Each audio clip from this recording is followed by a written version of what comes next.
दोस्तों, ये कहानी केवल मनोरंजन और प्रेरणा के उद्देश्य से प्रस्तुत की गई है। आइए शुरू करते हैं कहानी। नमस्कार दोस्तों, स्वागत है आपका ब्लूम टीवी 2 पर, जहां हम लाते हैं आपके लिए अनोखी और प्रेरणादायक कहानियां। आज हम सुनाने जा रहे हैं एक ऐसी कहानी जो बताएगी कि असली ताकत तलवार या धन में नहीं बल्कि बुद्धि में होती है। तो जुड़ जाइए हमारे साथ और कहानी के हर मोड़ का मजा लीजिए। अगर आप पहली बार आए हैं तो चैनल को सब्सक्राइब करना ना भूलें और हाँ, बेल आइकन दबाइए ताकि हमारी हर नई वीडियो सबसे पहले आप तक पहुंच सके। आइए शुरू करते हैं दोस्तों कहानी। बहुत समय पहले की बात है। उत्तर भारत के एक छोटे से गांव में माधव नाम का एक युवक रहता था। आइए देखते हैं कितनी शानदार कहानी है। उसके पिता किसान थे और माँ घर संभालती थी। खेत पहाड़, गरीबी और अभाव से घिरे होने के बावजूद माधव बचपन से ही अलग था। जहां बाकी लड़के ताकत के बल पर एक दूसरे से भिड़ते थे, वहीं माधव अपनी चतुराई और समझदारी से समस्याओं को हल कर देता था।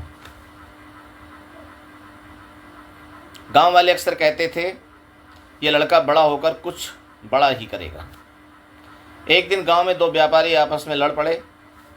दोनों के पास सोने का सिक्का था और दोनों दावा कर रहे थे कि असली सिक्का उन्हीं का है। मामला पंचायत में पहुंच गया। बुजुर्ग भी समझ ना पाए कि असली कौन सा है। तभी माधव ने कहा, ठहरो, मैं देखता हूं। मुझे दोनों सिक्के दीजिए, मैं बताता हूं असली कौन है। उसने सिक्कों को पानी से भरे घड़े में डाला। एक सिक्का नीचे बैठ गया और दूसरा तैरने लगा। माधव बोला, सोना भारी होता है, इसलिए जो नीचे बैठ गया वही असली है। सभी हैरान रह गए। व्यापारी भी मान गए। गांव में पहली बार सबको लगा कि बुद्धि ताकत से कहीं बड़ी चीज है। माधव की बुद्धिमानी की चर्चा दूर दूर तक फैलने लगी।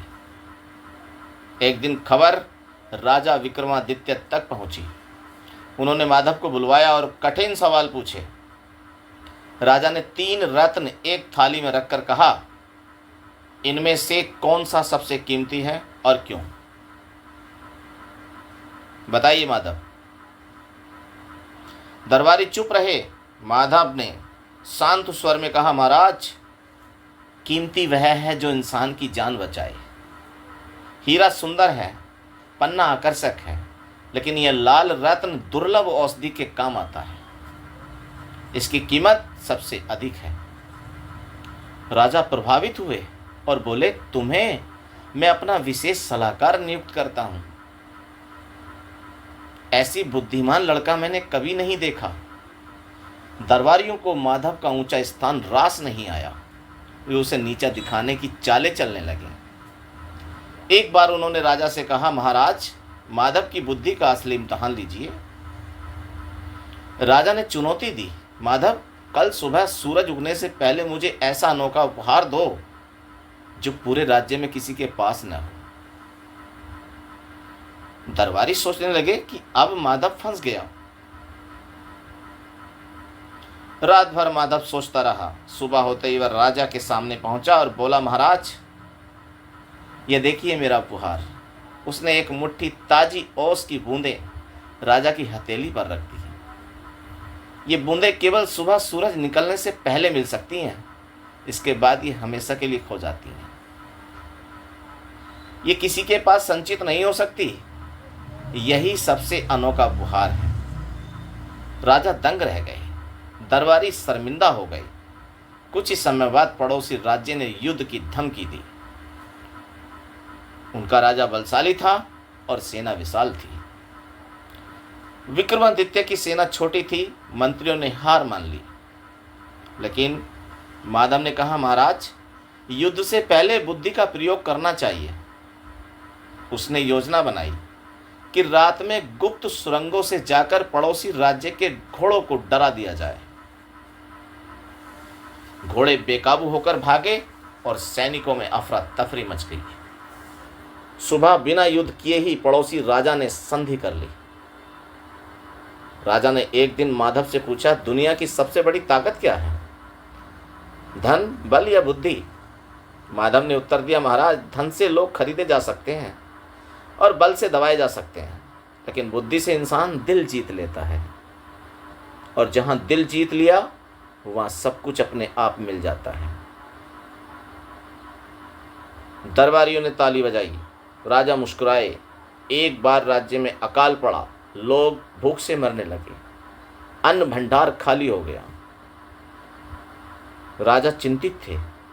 मंत्रियों ने कहा कि हमें पड़ोसी राज्य से उधार लेना चाहिए, लेकिन माधव बोला, नहीं महाराज, हमें अपने लोगों पर विश्वास करना चाहिए। उसने आदेश दिया कि हर परिवार एक मुट्ठी अनाज रोज दान करे। देखते ही देखते अनाज के पहाड़ खड़े हो गए और पूरा राज्य अकाल से बच गया। दरबारी अब भी माधव से चलते थे। उन्होंने राजा से कहा, महाराज, माधव बुद्धिमान तो है, लेकिन क्या वह आपकी जान भी बचा सकता है? राजा ने जांचने के लिए एक नाटक रचा कि उन पर विष का असर हो गया है। माधव ने तुरंत पानी में तुलसी और शहद मिलाकर राजा को पिला दिया। राजा ने हंसकर सच बताया और कहा, आज सिद्ध हो गया कि तुम्हारी बुद्धि ही मेरी जान है। वर्षों बीते, माधव की बुद्धि से राज्य दिन ब दिन समृद्ध होता गया।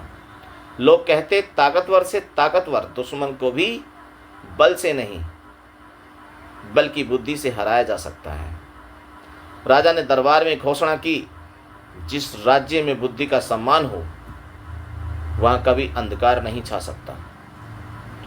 धन और बल नष्ट हो सकते हैं, परंतु बुद्धि अमर रहती है। माधव की कहानी पूरे देश में फैल गई और लोग पीढ़ियों तक कहते रहे, सच्ची ताकत तलवार में नहीं, बुद्धि में होती है। तो दोस्तों, यह थी आज की प्रेरणादायक कहानी, बुद्धि की ताकत। आशा करता हूं आपको यह कहानी दिल को छू गई होगी और कुछ नया सिखा भी गई होगी। तो दोस्तों, अगर कहानी अच्छी लगी हो तो इसे लाइक और शेयर ज़रूर करें, ताकि और भी लोग इससे प्रेरणा ले सकें। और हाँ, अपनी राय और सुझाव हमें कमेंट बॉक्स में लिखना ना भूलें। अगर आपने अभी तक ब्लूम टीवी 2 को सब्सक्राइब नहीं किया है तो तुरंत कर लीजिए, क्योंकि ऐसी ही अनोखी और ज्ञानवर्धक कहानियाँ हम रोज़ आपके लिए लाते रहेंगे। तो दोस्तों, टाइम हो गया है, फिर मिलेंगे अगली वीडियो में। तब तक के लिए नमस्कार, जय हिंद दोस्तों।